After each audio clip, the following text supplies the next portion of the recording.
Hello, I'm Kannan from AADS Department of Savita Engineering College.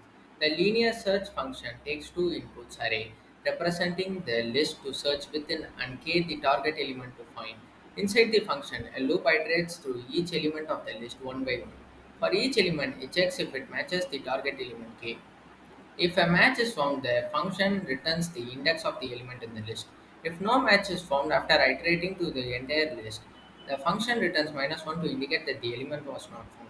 In the main part of the code, the user is prompted to input the list and the element to search for.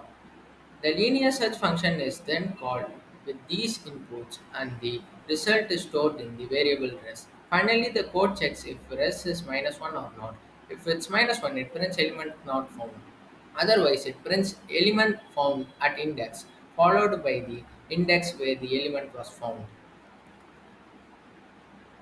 The function binary search iterative searches for an element k in a sorted array. It starts with a search space defined by the low and high indices. In each iterative, it calculates the middle index of the search space and compares the element of that index with k. If the element is found, it returns its index. If the element is less than k, it narrows the search space to the right of. If the element is greater than k, it narrows the search space to the left of. If the search space is empty, it means k is not in the array, so it returns -1. The main program sorts the array, searches for k, prints the result. Thank you.